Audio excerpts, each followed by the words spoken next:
విశాఖలో నావిడే వేడుకలకు హాజరయ్యారు సీఎం చంద్రబాబు. విజయవాడలో డొక్కా సీతమ్మ మధ్యాహ్న భోజన పథకాన్ని ప్రారంభించారు మంత్రి లోకేష్. ప్రైవేటుకు ధీటుగా ప్రభుత్వ విద్యా సంస్థలను తీర్చిదిద్దుతున్నామని చెప్పారు. ఇచ్చిన హామీలను తుంగలో తొక్కేస్తున్నారంటూ ప్రభుత్వంపై మండిపడ్డారు మాజీ సీఎం జగన్. సబ్బవరం పోలీస్ స్టేషన్ను ఆకస్మికంగా తనిఖీ చేశారు హోంమంత్రి అనిత. తిరుమలలో వైకుంఠ ద్వార దర్శనానికి భారీగా ఏర్పాట్లు చేస్తున్నారు అధికారులు. గేమ్ చేంజర్ సినిమా టికెట్ల రేటు పెంపుకు అనుమతిచ్చింది ఏపీ ప్రభుత్వం. విశాఖ తీరాన నేవీ డే వేడుకలు అట్టహాసంగా జరిగాయి. ఏపీ సీఎం చంద్రబాబు కార్యక్రమానికి ముఖ్య అతిథిగా హాజరయ్యారు. నేవీ డే సందర్భంగా వైమానిక దళ విన్యాసాలు ఆకట్టుకున్నాయి. దాదాపు 8,000 అడుగుల ఎత్తు నుంచి పారాచూట్ సాయంతో జాతీయ జెండా, నేవీ జెండా ఎగురవేసింది వైమానిక దళం.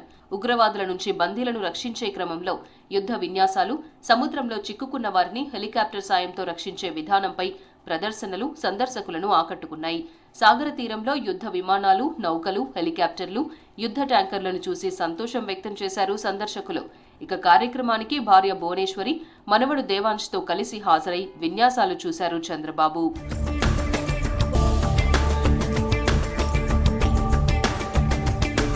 విద్యా వ్యవస్థను రాజకీయాలకు దూరంగా ఉంచాలని నిర్ణయించామని చెప్పారు మంత్రి నారా లోకేష్. విజయవాడ పాయకాపురం ప్రభుత్వ జూనియర్ కాలేజ్లో డొక్కా సీతమ్మ మధ్యాహ్న భోజన పథకాన్ని ప్రారంభించారు మంత్రి. ప్రైవేటుకు ధీటుగా ప్రభుత్వ పాఠశాలలను తీర్చిదిద్దుతున్నామని చెప్పారు. జీవితంలో గెలుపోటములు సహజమని, ధైర్యం, ఆత్మవిశ్వాసంతో ముందడుగు వేయాలని విద్యార్థులకు సూచించారు లోకేష్. ప్రజలకు ఇచ్చిన వాగ్దానాలను తుంగలో తొక్కేయడం టీడీపీ ప్రభుత్వానికి అలవాటుగా మారిందని విమర్శించారు ఏపీ మాజీ సీఎం జగన్. మేనిఫెస్టోను సర్కార్ తేలికగా తీసుకుంటుందన్నారు. ఇచ్చిన హామీలు అమలు చేయకుండా లక్షల మంది తల్లులకు, పిల్లలకు, రైతులకు ద్రోహం చేస్తారా అని ప్రశ్నించారు. ఎన్నికల టైంలో చేసిన వాగ్దానాలపై ఆడియో, వీడియోలు సాక్ష్యాధారాలుగా ప్రతి ఒక్కరి దగ్గర ఉన్నాయన్నారు.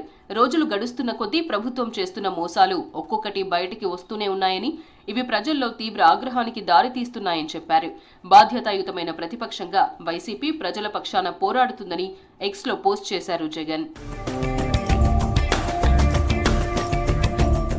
అనకాపల్లి జిల్లా సబ్బవరం పోలీస్ స్టేషన్ను ఆకస్మికంగా తనిఖీ చేశారు హోంమంత్రి బంగలపూడి అనిత. పోలీస్ స్టేషన్లో సీసీ కెమెరాల నిర్వహణపై వివరాలు అడిగి తెలుసుకున్నారు.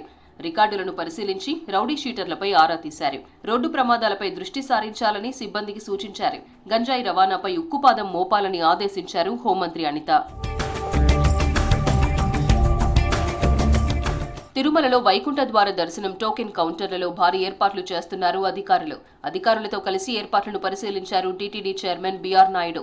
వైకుంఠ ఏకాదశి రోజునే కాకుండా 10 రోజుల్లో భక్తులు ఎప్పుడైనా వైకుంఠ ద్వార దర్శనం చేసుకోవచ్చన్నారు. 10 రోజులకు సంబంధించి టోకెన్లు ఇచ్చేందుకు 9 కేంద్రాలను ఏర్పాటు చేశామన్నారు. టీటీడీలో 5 ఏళ్లలో జరిగిన లావాదేవీలపై విజిలెన్స్ నివేదిక ప్రభుత్వానికి ఇచ్చామన్నారు.